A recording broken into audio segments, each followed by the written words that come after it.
وَكُلُوا وَاشْرَبُوا، اور کھاؤ اور پیو، یعنی رات کو کھا پی بھی سکتے ہو. حَتَّى يَتَبَيَّنَ لَكُمُ الْخَيْطُ الْأَبْيَضُ مِنَ الْخَيْطِ الْأَسْوَدِ مِنَ الْفَجْرِ، یہاں تک کہ ڈسٹنکٹ ہو جائے، واضح ہو جائے سفید دھاری سیاہ دھاری سے فجر کے وقت، یعنی رات اور دن الگ الگ ہو جائیں. اور یہ کب ہوتا ہے؟ جب فجر طلوع ہوتی ہے نا، تو اس وقت آسمان پر باقاعدہ آثار ہوتے ہیں. آپ نے دیکھا جیسے بادل ہوتے ہیں تو پیچھے سے بھی روشنی نظر آ رہی ہوتی ہے، تو اسی طرح رات کے اندھیرے میں سے جب صبح ہوتی ہے تو دھاری کی شکل میں نظر آتی. عدی بن حاتم کے بارے میں آتا ہے کہ انہوں نے جب یہ حکم سنا تو جا کے اپنے سرانے کے نیچے 2 دھاگے رکھے، ایک کالا اور ایک سفید، اور اس کو دیکھتے رہے بار بار، اور سویر ہو گئی اتنے میں.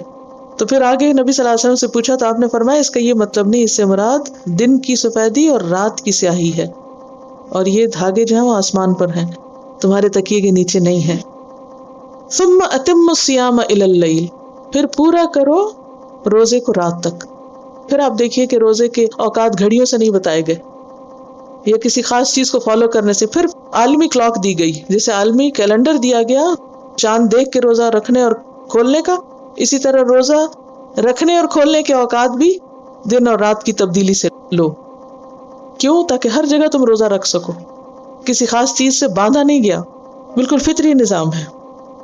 نبی صلی اللہ علیہ وسلم فرمایا اذا اقبل اللیل من ها هنا وادبر النهار من ها هنا، تو پھر کیا کرو؟ اس وقت روزہ افطار کر لو. یعنی جب دن چلا جائے اور رات آ جائے، اور اس کا نشان کیا ہے کہ سورج کی ٹکیا غروب ہو، بھلے وہ روشنی رہے، کوئی فرق نہیں پڑتا. شرط کیا ہے؟ سورج کی ٹکیا نظر نہ آئے، اب افق پر وہ غائب ہو جائے، تو پھر روزہ کھول لو جب سورج غروب ہو جائے. کیونکہ آپ نے فرمایا وغربت الشمس ولا تباشروہن، اور نہ تم ان سے مباشرت کرو، وانتم عاکفون فی المساجد، حالانکہ تم مسجدوں میں اعتکاف کر رہے ہو. اب یہاں ایکسیپشنل چیز بتا دی گئی کہ ویسے تو رات کو بیوی کے پاس جانا اور کھانا پینا حلال ہے، لیکن مسجد میں جب اعتکاف کر رہے ہو تو مباشرت نہیں حلال.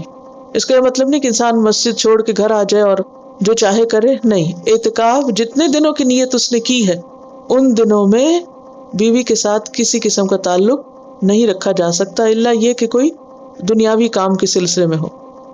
تلک حدود اللہ، یہ اللہ کی حدود ہیں. فلا تقربوها، ان کے قریب بھی نہ جاؤ. یعنی اشاروں کنایوں سے بھی کوئی ایسی بات نہ ہو کہ جس سے اعتکاف کے ختم ہونے کا اندیشہ ہو. کذالک یبین اللہ آیاتہ للناس، اسی طرح اللہ بیان کرتا ہے اپنی آیات کو لوگوں کے لیے. یعنی سارے احکامات لوگوں کے لیے بیان ہوئے. کون کون سے سارے احکامات؟ بیویوں سے تعلق کا حکم، کھانے پینے کا حکم، روزہ رکھنے اور کھولنے کے اوقات، اور اعتکاف کا حکم. یہ سارے اللہ نے خود واضح کر دیے ہیں. کس لیے؟ لعلہم یتقون، تاکہ وہ متقی بن جائیں. یہ سب بھی کس لیے ہے؟ تقوی کے حصول کے لیے. تو مطلوب کیا ہے؟ تقوی. تو تقوی میں خلل نہیں آتا کس سے؟ کھانے پینے سے. تقوی میں خلل نہیں آتا کس سے؟ بیوی سے تعلق قائم کرنے سے. تقوی میں خلل نہیں آتا بچے پیدا ہونے سے. اور تقوی کے لیے ضروری ہے کہ اللہ کی حدود کی پابندی کی جائے. یعنی سحری کا وقت ختم ہو جائے تو کھانا بند کر دیا جائے، اور جب سورج غروب ہو جائے تو کھانا شروع کر دیا جائے. یہ نہیں کہ نہیں میں تو 10 منٹ بعد کھولوں گا کیونکہ ابھی تو روشنی نظر آ رہی ہے. تو ایسا نہیں ہونا چاہیے. اور اسی طرح انسان احتیاطاً اور شک میں 10 منٹ پہلے روزہ بند کر کے نہ بیٹھ جائے. تسحروا فإن فی السحور برکہ، اور آخری وقت تک کھانا زیادہ افضل ہے بنسبت اس کے بہت پہلے کھا کے یہ سوچ بیٹھے کہ میں زیادہ متقی پرہیزگار ہوں. اصل تقویٰ کیا ہے؟ سنت کی پیروی. اور سنت نبی صلی اللہ علیہ وسلم نے یہ تمام چیزیں کر کے بھی دکھائی ہیں. آپ نے اعتکاف بھی کیا، آپ نے افطار اور غروب کے اوقات بھی فالو کیے اور اس پہ واضح ہدایات دی.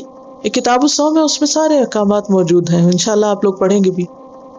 اور ان ساری عبادات اور احکامات کا اصل مقصد کیا ہے؟ تقویٰ. اور انڈائریکٹلی اس کے اندر کیا؟ مشاہدہ کائنات بھی تقویٰ ہے. مشاہدہ کائنات کیا ہے؟ کب کب مشاہدہ آسمان کا کریں گے آپ؟ جب رمضان شروع ہوگا، جب روزہ شروع ہوگا. تو یہ ہمارے دین کا حصہ ہے. کیا؟ آسمان میں غور و فکر، سورج کے نکلنے، چاند کے نکلنے، چاند کے ڈوبنے، ان تمام چیزوں میں غور و فکر. ہماری عبادات میں مشاہدہ کائنات شامل ہے. ہم آنکھیں بند کر کے نہیں جی سکتے، لیکن ہم نے یہی پسند کیا بس نماز بھی گھڑی پہ دیکھ کے پڑھ لو، روزہ بھی گھڑی دیکھ کے رکھ لو،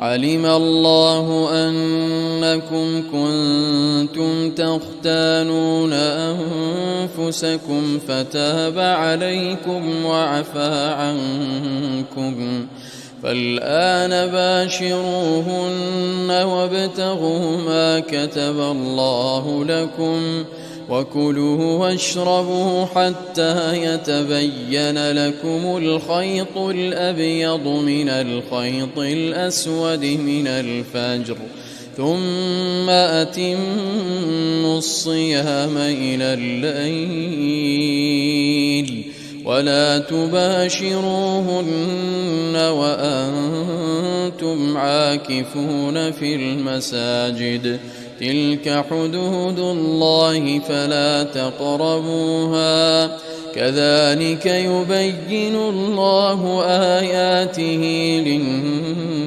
للناس لعلهم يتقون